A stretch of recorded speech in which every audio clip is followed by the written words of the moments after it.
Good morning, everyone. Hello. My name is Peggy Tsai, and welcome to today's session on You Can Have Your Cake and Eat It Too. It's really about the dichotomy of ESG best practices in terms of how companies can really build out their sustainability and also manage and balance their data quality programs at the same time.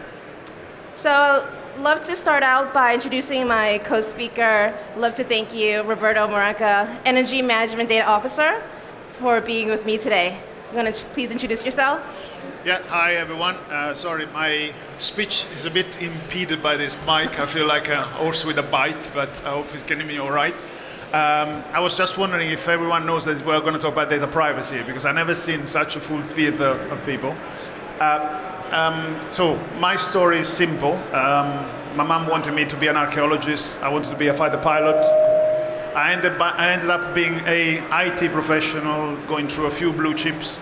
And one day I fell on the road to Damascus, and I decided to become a data professional.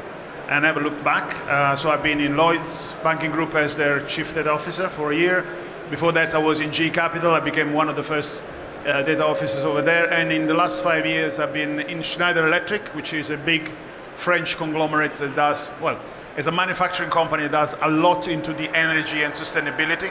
We're going to talk about that. And at the beginning, in my first few years, I've been doing data excellence, which was basically creating the scaffolding, of their ability to become good at data, and I try to explain what data excellence means and create all that. And part of what I was doing, I was actually creating these roles, the data officers for our BUs. So I slipped into one of those when the opportunity was right, and I'm now the data officer of our energy management business unit, which is basically building or designing 60% of the products that we sell each Schneider. Thank you, Roberto. And I am the Chief Data Officer of BigID, a machine learning data discovery platform company. And we really came together to really wanted to talk about ESG. So by starting off, we'll do a quick trivia question. I love trivia questions. So as of 2020, for publicly traded companies, what the percentage of companies would you say have a ESG initiative in place? You want to shout out some numbers? Percentage? Oh, let's use hands. Okay, that's probably easier. More than 50%. One person, two people. Oh, that's it? Yeah, less than 50%. Wow, okay, no, so the number is actually 88%. Publicly traded companies have some sort of ESG initiative in place. So it's really three foundational pillars when it's talking about sustainability. It's about not just the economy, society, people, but the environment as well. And for organizations to really be sustainable, all three of these pillars have to be contributing to the bottom line. So one of the questions I'd love to ask, specifically an energy management chief data officer, is how do you balance the relationship between ESG, sustainable efforts, and data management practices? Right, so as you know, probably Schneider is all about sustainability, decarbonization of the world, and in my role, I have a kind of two hats here, because on one side, we want to be an impact company. So being an impact company, you really need to demonstrate what you're doing in ESG, and guess how you demonstrate that? With data, right? Because that's the only thing you can put out to have people trusting. And that's probably the dichotomy in your answer. There are so many companies that are having a program, but as a public, as people are listening and reading, you don't feel that because you don't have enough information to measure the companies are doing the right thing. So one of my key roles there is support the sustainability team to find the right data, create the right data, and establish effectively supply chains of data that will add on back to the pillars to whatever is the outcome the company wants to achieve. Yesterday we were reporting financial numbers. Tomorrow we will report ESG numbers, and there's going to be a regulation. I don't know if you heard about it, but the European community is having a nice piece of regulation which asks you a lot of things to do in terms of sustainability. So my role is, on that side, I'm actually thinking, how do I help people to embed sustainability? And as a data person, you probably have experience of coming into a company and having this company tweaking, augmenting their DNA with data. Now I'm using the same tactics with sustainability. I'm helping them to embed in the key processes, go into the change people and say, you need to detect when we're going to talk about sustainability, go into the IT team and say, we're going to create a new capability called sustainability, and so on. But at the same time, I'm also on the receiving end, because if we want to do sustainable stuff, as data people, we are responsible of stuff, of our data. We need to act responsibly about that. So in that case, I'm more of a receiver of what should I do better in my data team to contribute to this sustainability journey. That's the two things I would say. No, absolutely, Roberto. I think a lot of what companies are doing today, they're building what I call the basic building blocks of their data programs. And whether that's about building a data catalog, an inventory, or a data quality program, or data privacy program, it all comes together. But a lot of the initiatives have mainly been around regulatory driven, right? So especially if you work in a highly regulated industry, I've spent over 15 years in financial services companies, very highly regulated. Do you think that sustainability is going to be similar in terms of having that type of priority, especially when it comes to a board? And I think one of the challenges, and I think that's why a lot of folks here didn't raise their hand earlier, is sustainability is not as common or as highly sought out in organizations today. So there's almost like a barrier to adoption and to making sustainability the forefront of data governance, and I don't think it's a conversation we're having enough today. So what are your thoughts on that, So Roberto? my thought is that having been in the, can you still hear me, guys? Because having been in the financial services, one thing I observed is that regulation becomes the thing you do at the end, right? Regulation becomes something you show or you concoct, and your numbers are going to be good, right? But it's not efficient, it's wasteful, and if you go into a bank today, you will literally can count the regulation they encounter in their architecture, because there'll be an architecture for Basel, an architecture for PSD2, an architecture. So that's what I'm trying to avoid in my company. So we really need to start to think regulation as an outcome of what we do. So for me, the first learning was the first time I was working with SOX. For people who were around, probably a lot of people are probably were not born, right? But SOX was a pain, because SOX was something, again, you had to specify and create at the end, until the moment I said, well, you know what, while we are doing our controls, part of our controls are going to be SOX controls. So at the end, I just have to pick a subset of those and present it to people. So one of the barriers you want to remove is this feeling that regulation is there to stifle your business and to basically not having you accelerating, especially if you are starting to be a regulator. By the way, I don't know if you realize all of us will be regulated. There is no way saying only the financial services are, right? So back to the point on how you move things around, it's all about what we now call in Schneider shift left. So the only way of embedding regulation properly in what to do is to move as much as possible the expectation for the regulator in your business process through good design. And data is helping you, because data will probably detect what the regulator, you will know what the regulator wants, you will know what is the expectation, and the trick is to make sure that the processes upstream, everything upstream is revised, is rethought in a way that you're not going to create a reporting here. There's going to be some machinery happening there for putting together the data, but you're not going to be creating things at the end, because that becomes a stress, and it becomes also a risk, because people will ask you, how come you said this to this regulator and that to the other regulator, and was the same thing but is not, because you are not consistent at core. So that's the key. It's difficult, and like in data, it's a bit of a change of lifestyle. So let's talk specifics here, right? Because I think so far we've covered the high level. I think everyone can stand behind for green data environments and green data programs. So, just thinking about the entire data lifecycle management, from the creation of data to the governance, and hopefully the storage and proper disposal of data.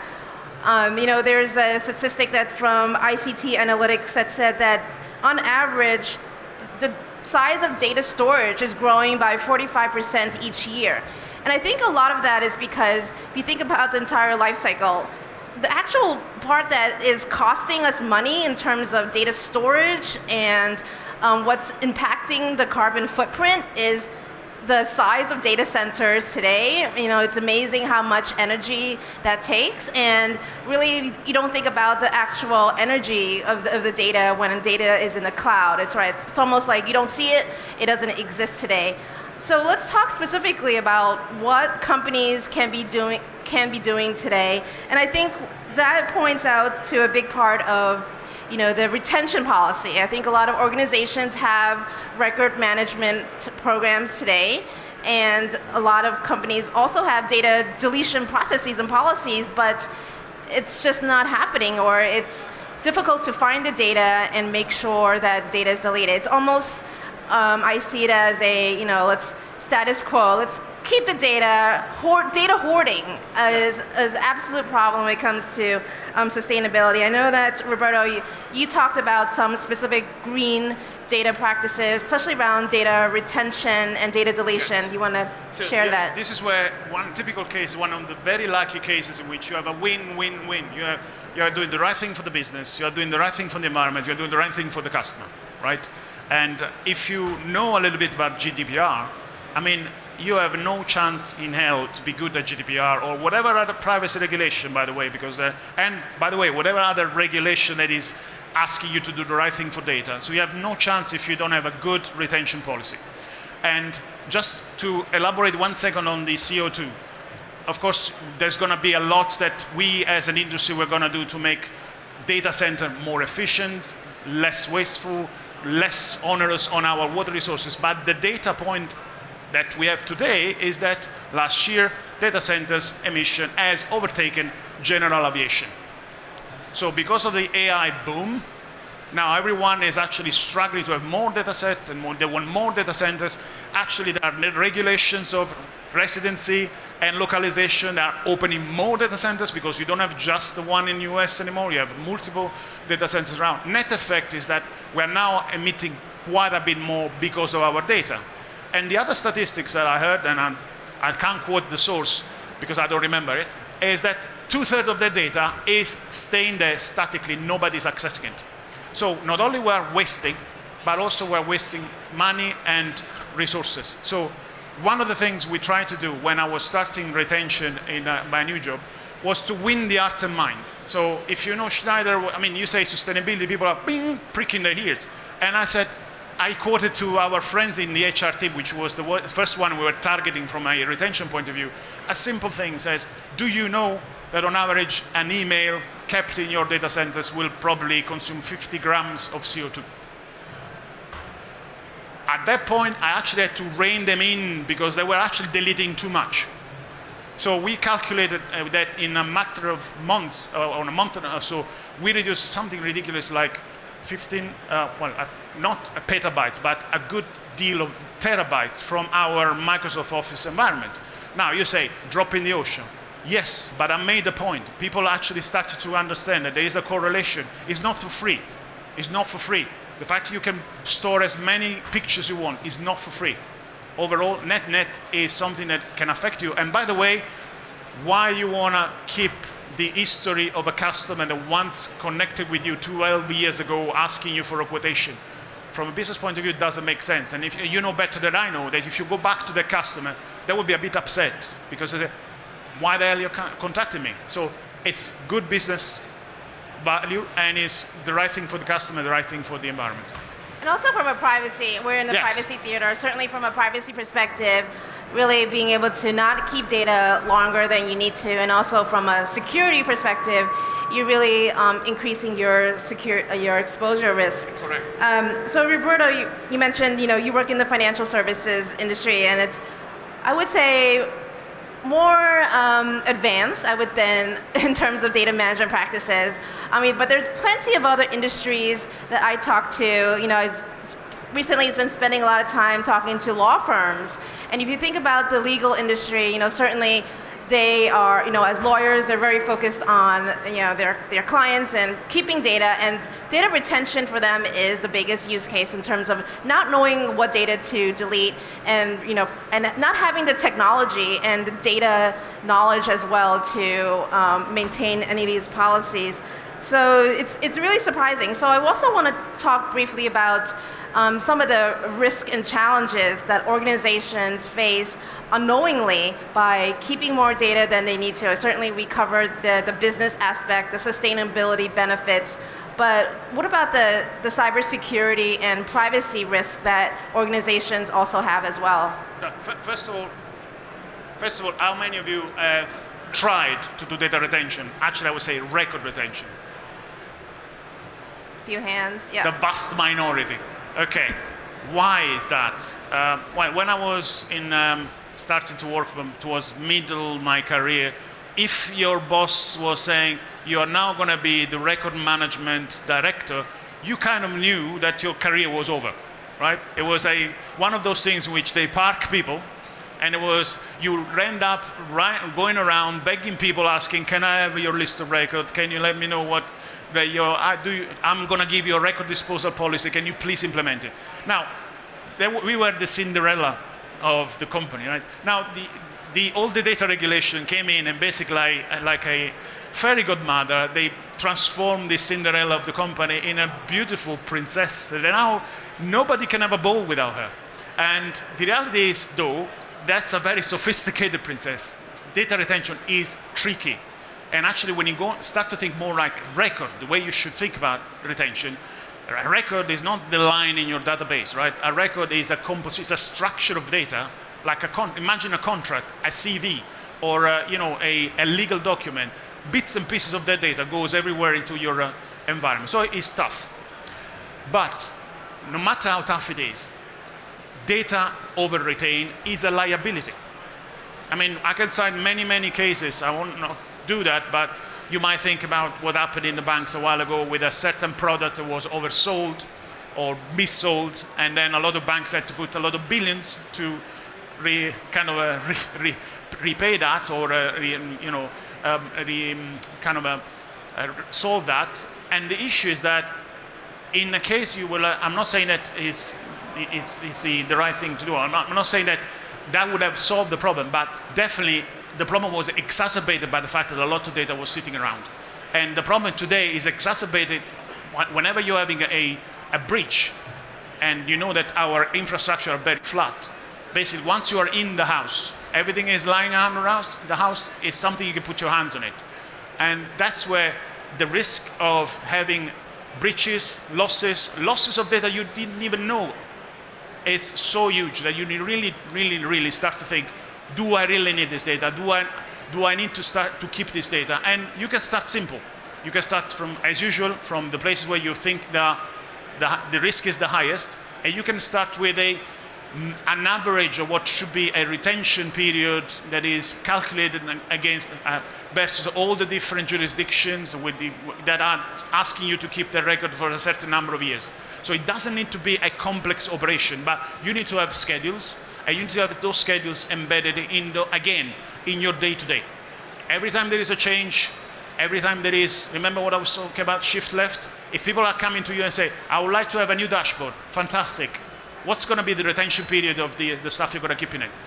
You need to bring it into a sort of a ritual that you establish. And now retention is not going to be the thing nobody does or does at the end, but it's going to be something you do as you change things. It's a different way of doing things. No, so, I mean, this is really where I think a good takeaway here is as you build out additional data use cases, this is where, as you said, data retention is a project nobody really wants to touch, but by partnering with your CISO, in the past. and there's the security aspect in terms of identifying and finding the data, securing it. From a privacy perspective, there's additional stakeholders and business stakeholders you can leverage. And I think most importantly, how to bring in the sustainability as a benefit to building out your business use case. I think that there are additional numerous takeaways that you can add. And at the end of the day, a business use case is only as good as the total impact it's going to make, right? The executives, the board of your company is not going to take any action or give you any funding for additional resources unless you can really describe the totality of the problem. And the biggest use case that I see today across many industries is the ability to automatically delete and find the data that pertains to your retention policies. So let's just talk about some additional best practices. Yep. I mean, certainly when it comes to building data architecture, there's many components certainly that can be taken away. So what advice would you give to companies who are really starting out in their sustainability journey? I mean, they're probably bogged down by legacy technology, right? Like, they're probably not thinking be green. They're thinking about how do I sunset my old technology and helping that. So what are your thoughts on that? My thought on that one has been toying with a simple idea, right? So imagine that, again, my impact as a data person, I can see as a shadow I cast on a data center. Imagine that I basically have something here which is what I'm offering to the business, is 1 gigabyte of Tableau data out of a Tableau server. That is, behind this, you have a cone of things that have to happen in the different layers of my organization that at the end will basically have space and CPU consumption on a data center. So if you imagine that, well, I'm simplifying. If you imagine that I have an easy or a simple way to calculate the ratio, then I can start to compare things. So I start to say, if for that gigabyte of a Tableau server data here, I need to have 3 different servers because I have production, pre-production, and test. And then those servers are going to be fed by a data lake that's going to be 3 different environments. I'm going to do a refresh every single day. So you start to create an idea of, oh, this is actually there is a cone of dependency, a cone of impact that I'm having to feed up this thing. And what you can start to do is to simplify even further and using something that we're already using and are used to as consumers. So imagine, do you know appliances? I mean, when you buy appliances, have you ever seen that rainbow thing that says A, B, C, D, E, F? Yeah? So that's grading for you, simplifying for you. Message is a complex message because you're not going to go and measure, okay, this washing machine is 775 watts per year, per day. If every wash is going to use 3 liters of water. You don't do that. You look for the classification. So if you have your architects now started to build, again, shift left, during the design of when you're designing something, you're starting to look at what would be the best cone here. What would be the best design architecture that is minimizing that cone. So now you can start to rate things. You can have an A thing, or you can have a B thing, a B solution, which is never going to be an A because that B solution happened to be something that is served in China as well. So in China, I know I have to have my duplicated servers, duplicated flows, and that's fine.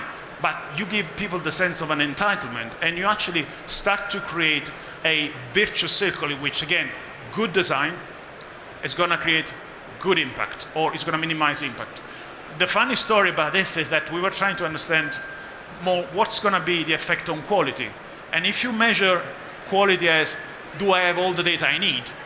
Then you start to say, okay, so if the quality is bad, my cone is smaller because I don't have data to babysit in my data center. The problem is that you don't look at the rest because if your quality is bad, you know that downstream of your solution, some person will have an Excel, will have something else, they're going to post-process, pre-process, so there is still waste. So overall, it's a way of creating a virtuous thinking of how we start to push into our day-to-day business, day-to-day design, the angle of sustainability. No, so I really think about this in terms of, sustainability by design, right? It's really the culmination everything by design. Everything by design. Everyone loves to say that catchphrase, but that really embodies, not just data privacy security, but really how do we now be more efficient, certainly. There's really not a discrepancy in terms of doing good for the environment and having more efficient processes, and also having better data as an output as well. So it's really the two big benefits. Roberto, do you want to just talk a little bit more specifically about any other we want to see if there's any questions. Or any questions at all. So I know we only have a few minutes. We can take any questions, or we can just continue. If there are no questions, we continue. Question here. Shout. You were saying that. Do we have a mic by any chance? Yeah, I'm actually, don't worry. So the mic is coming. We took Nigel by surprise. Sorry, Nigel.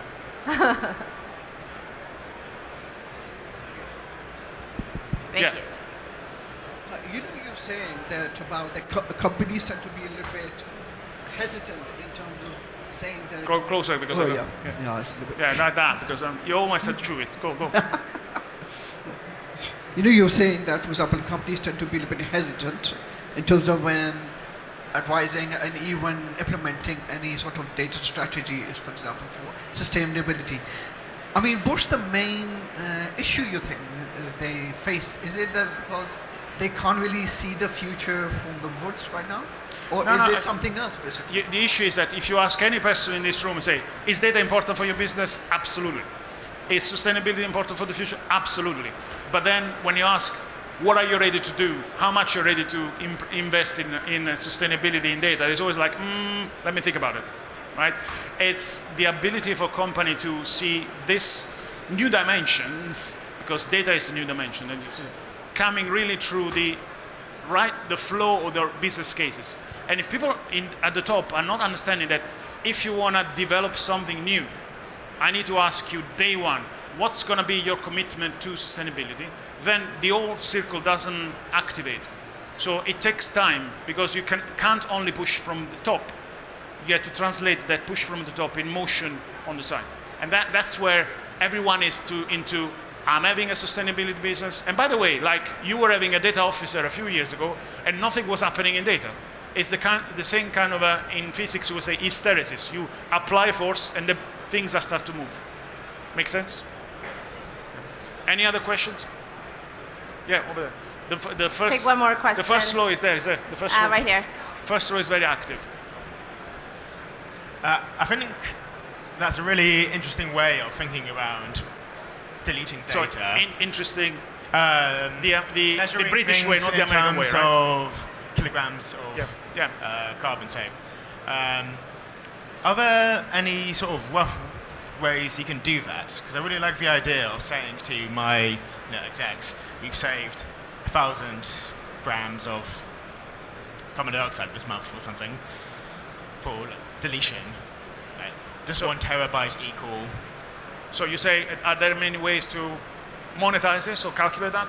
Yeah, translate what we're saving in terms of data storage, data processing into real carbon footprint. Well, there are many companies are now starting what is called more green IT. So as data person, basically I try to minimize my code, but in the end, what is going to be the effective quantum or reduction is a composition of efforts to minimize the energy consumption, the decarbonization of the grid itself, because if I'm having loads of solar panel on my data center, maybe it's kind of renewable. And it's a calculation is evolving. It's a very complex thing. And in fact, if you are in data these days, I think being in data sustainability is a cracking nice thing to solve, because it's incredibly complex. And we're going to get to a solution, but it's going to take a little bit longer. As well as you say that. Huh? As well as you say that. Yeah. Yeah. So thank you We have time. everyone for attending today's session. And if you want to hear and talk more about data retention, data deletion, how to really automate these type of solutions for your company, please stop by the BigID booth, which is right down the hall right here. So thank you everyone, and Thank you have very a much. great Thank day at Big Data London.